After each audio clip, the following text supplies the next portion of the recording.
Hola a todos, ¿cómo están? Mi nombre es Vega Rodríguez Axel y a continuación presentaré mi proyecto de primer parcial acerca del tema métodos racionales de la materia tuberías y canales. Antes de empezar la presentación es necesario hablar sobre los métodos racionales. ¿Qué son los métodos racionales? Los métodos racionales son métodos que nos posibilitan sistematizar y analizar los resultados obtenidos con métodos empíricos, descubrir lo común y arribar a conclusiones en relación con la solución del problema científico, pues ya que los métodos empíricos nos proporcionan las pistas para la elaboración de las teorías mediante los racionales, y aparte además, una vez formuladas las teorías, nos posibilitan su confirmación en la realidad. Ahora bien, como ya explicamos lo que son los métodos racionales, es necesario explicar lo que es un flujo real. El flujo real se puede entender como el movimiento de un fluido venciendo la fricción.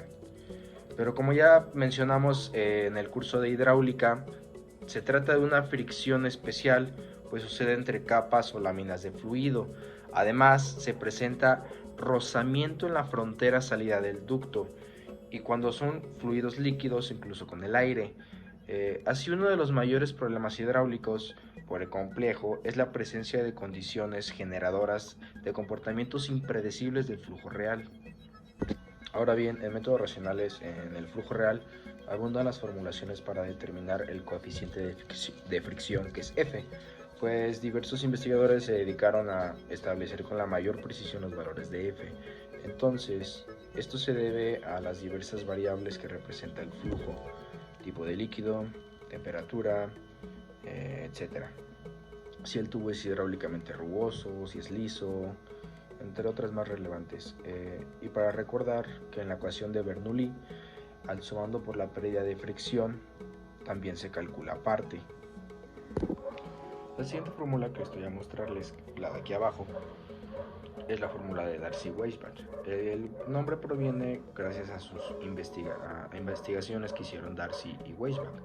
Entonces esta fórmula nos dice que h de f es igual a f entre e por v, que es la velocidad, al cuadrado, entre la d por 2g, donde f es el coeficiente de fricción y la longitud del tramo de tubería, d es el diámetro interno del tubo y lo v es la velocidad del flujo del tramo de la tubería. Hay que señalar que en cualquier sistema de unidades f es adimensional y que habrá tantas y diferentes pérdidas por fricción, así haya varios tramos de distinto material y o diámetro, longitud y velocidad. Así, para flujo laminar y solo para este tipo de régimen, la ecuación de F que se usará durante el curso será F es igual a 64 entre R, solo para flujo laminar, donde R es el número de Reynolds, parámetro dimensional. El número de Reynolds es el parámetro adimensional que considera la viscosidad cinemática del fluido. Anteriormente se había dicho que R, Reynolds, era igual a BD entre V. También hay que apuntar que la mayoría de los proyectos hidráulicos, por ejemplo, conducción de agua potable o ductos de cielo abierto, se desarrollan con flujo turbulento. Así que R es mayor que 4000. Régimen o flujo turbulento. La ecuación de la tarea lo implica. Eso significó una investigación amplia para planear un procedimiento eficaz que permitiera calcular rigurosamente para cualquier tipo de flujo, y en ese consiste el diagrama de Moody. ¿Quién fue Moody? El profesor Moody fue un ingeniero y profesor estadounidense. Es conocido principalmente por el diagrama de Moody, un gráfico que relaciona varias variables usadas en el cálculo de flujos o fluidos a través de tubos. Eh, el, el profesor Moody tomó en cuenta los estudios de Poiseville, von Karman, Colebrook, entre otros, para un análisis un poco más técnico del mayor número de variables que intervienen en un flujo real o presión, pues se trataba de hallar un camino eficiente y confiable para el cálculo y diseño de proyectos hidráulicos de la ingeniería civil. El resultado fue la gráfica conocida como el diagrama de Moody, que es el de aquí abajo. Puede parecer complicado esta imagen de acá, pero la verdad es que no lo es. Se ve complicado, sí lo es.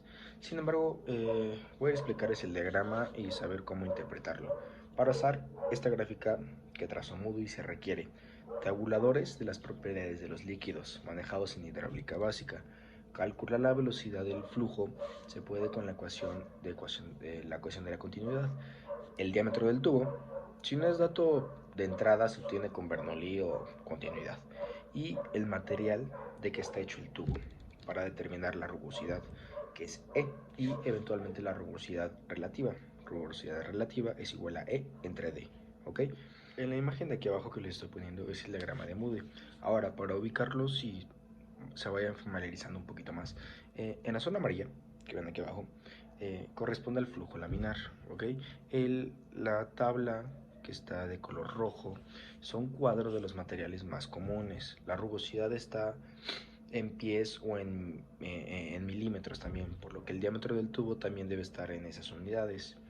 Y en la parte derecha es la zona del flujo turbulento, que es ya como lo dijimos anteriormente, R es mayor a 4000.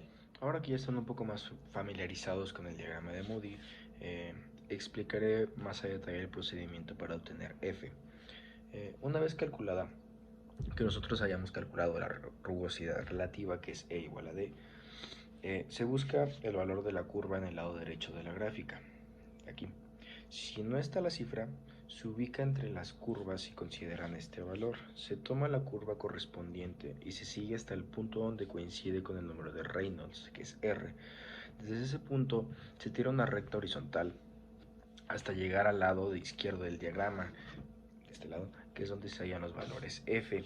Cuando se trata de flujo laminar, la gráfica es una recta, por eso la fórmula corresponde a una ecuación lineal. Así pues, para concluir con el diagrama de Moody, tal y como lo plantea el diagrama, también se necesita una temperatura del líquido, así como la longitud de la tubería.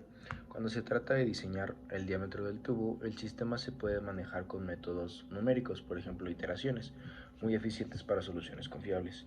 Así, para flujo turbulento, F es igual a 0.001 o será igual a 0.004, etc. Bueno, como siguiente les muestro esta imagen, que se trata de una conducción de agua a presión.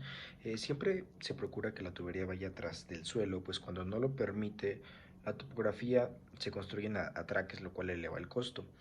Para una mejor visualización del caso, en la imagen se rotulan los elementos típicos de los proyectos, que son la fuente de abastecimiento, LE, y el tanque de tratamiento.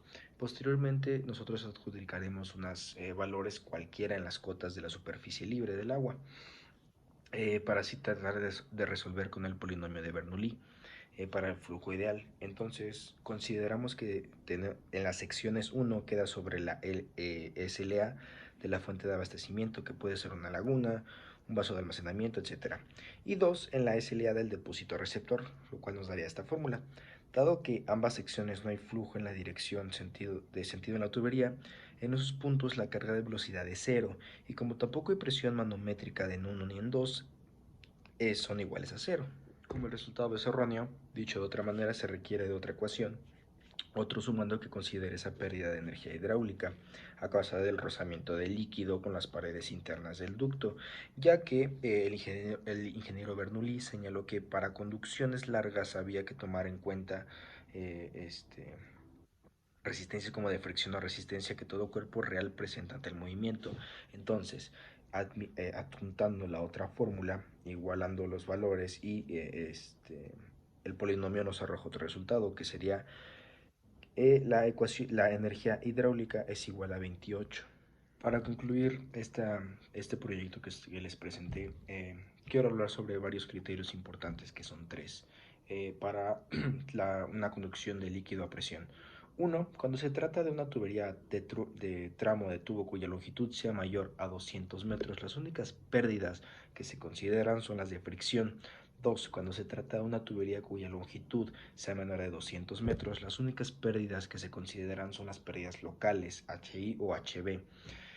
Y 3. Cuando se trata de instalaciones de laboratorio que requieren precisión en las lecturas, ensayos o calibrar aparatos hidráulicos, se consideran todas las pérdidas de energía que se presentan en la tubería.